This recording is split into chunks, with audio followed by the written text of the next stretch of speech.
Hello. This is my video diary for Sonia's sessions 3, 4, and 5.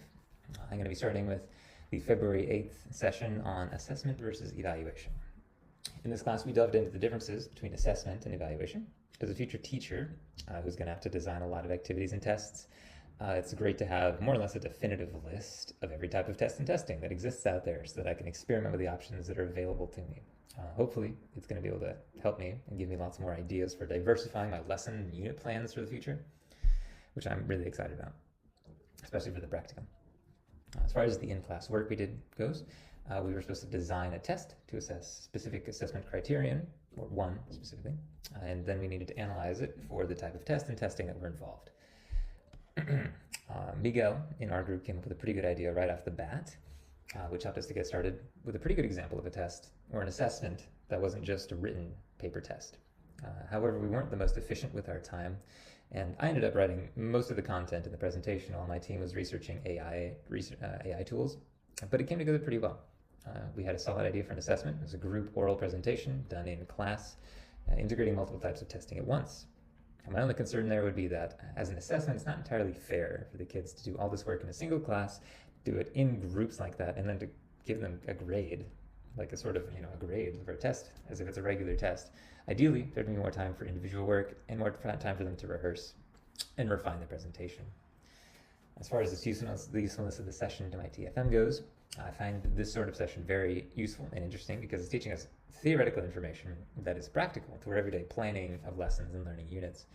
For the TFM, this is not only for planning the final summative assessment, but also can help generate ideas that are creative and unique for formative assessments that I can do on the way there, which build to the final, which I really like.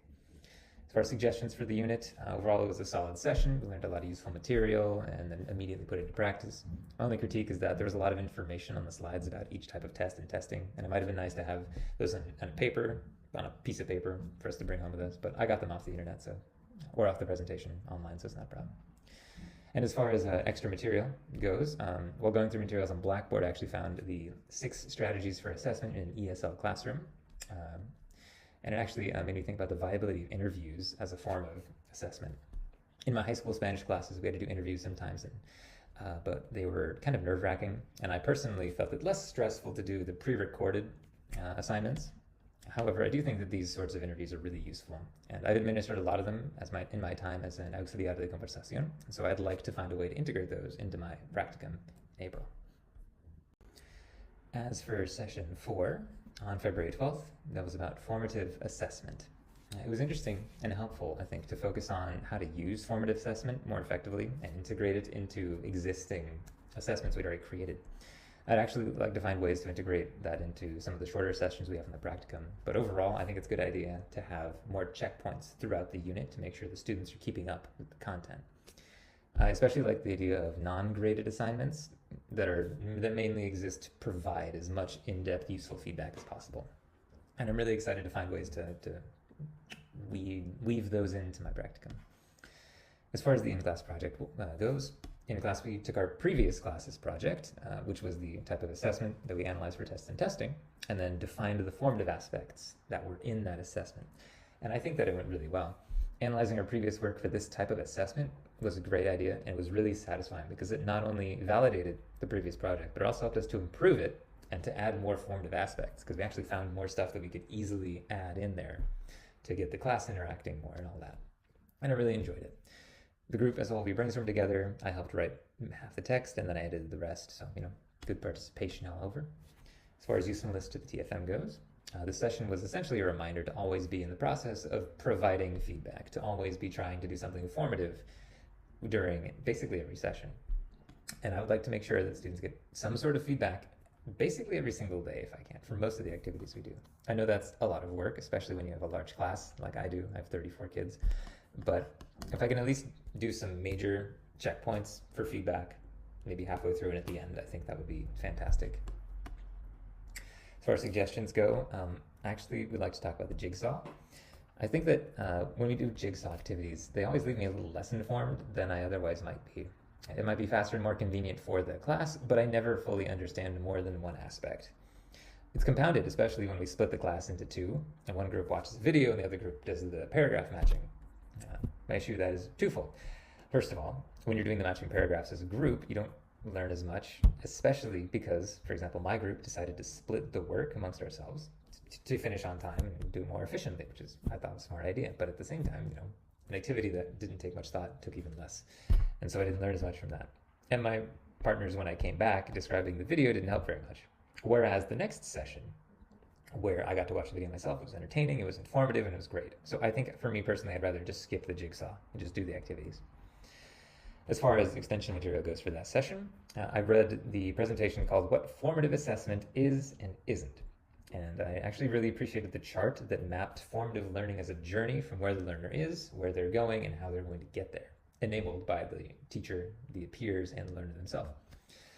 It actually is pretty good at putting into perspective the goals of formative assessment and the roles of everyone involved. I also like that the final suggestion was how to use formative assessment, some examples, such as putting up parts of essays, sections of essays, and trying to match the essays to specific pieces of feedback so that that creates another activity out of the feedback, which I thought was kind of genius. That might risk humiliating some of the students, but if it's anonymous, I feel like it's safe. And if you choose ones that aren't like obscenely bad, then I think it's fine. The third session, session 5 on February 21st, was about teacher feedback. I feel very strongly actually about praise versus critical feedback in an educational setting. I myself find it hard to be too hard on my students, but I still try to set high expectations for them. At the same time, I'm very much against coddling students and being overly praising of them. And I actually can be quite cold and critical when it comes to providing feedback on their essays and writing, for example. But it's a little different when they're like, my students. I do take that somewhat personally, and I don't want to be too hard on them. So I'm still finding the balance there. I do believe that feedback is one of the most important parts of the learning process. And it's nice to have some resources that detail specifics on when to give it, how to give it, and in what ways, like the timely acronym. Also, I think it can't be stated enough how important it is not to comment on the students themselves, but instead to comment on the work. Like don't say, you made this paragraph too long, but instead say, this paragraph could be more concise, to make it less of a personal judgment when you're giving feedback, which I think is a very, very good idea to keep in mind at all times. There are, of course, techniques I'd like to integrate into my teaching in the future when delivering test feedback or one-on-one feedback, but it might be difficult to make time for conversational feedback during this practicum with all the students. In class, we worked in pairs to create a role-play dialogue between a teacher and student that highlighted good or bad feedback techniques. I actually really enjoyed this one, and especially because there weren't very stringent requirements, so I'm quite satisfied with what we wrote down. However, my goal personally was to portray a positive interaction with one subtle or maybe not so subtle inappropriate piece of feedback or feedback technique. But that proved difficult to integrate smoothly, and at the end, we just basically wrote the teacher as a really great teacher, and then there's one funny line at the end that makes him look like an egotist. So I did the writing, Miguel came up with most of the ideas for the student lines, and that was it. As far as the usefulness of the TFM goes, I love giving personalized feedback, and this was a nice reminder that despite how short our practicum is, we should still try to include more in-depth activities and assignments that allow us to provide this critical feedback to each student. I'm going to try to add something to my lesson plan that is more difficult and more in-depth so that I can have an opportunity to give each one of them solid feedback on how to improve, even as they go on in their class without me. I think that's really important. As far as suggestions about the class go, the starting questions at the beginning were great for getting us thinking. My criticisms with the jigsaw still stand, but this session was better for me because I actually watched the video.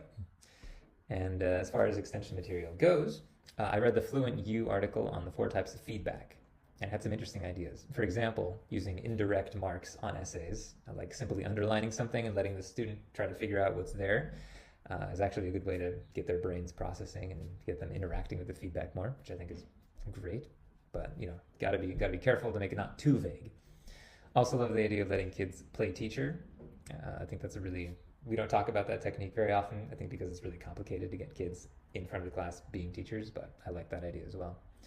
And I'm also glad to see that Fluent U is a resource that my teachers use because I've used it a lot for ideas in the past, so great to see.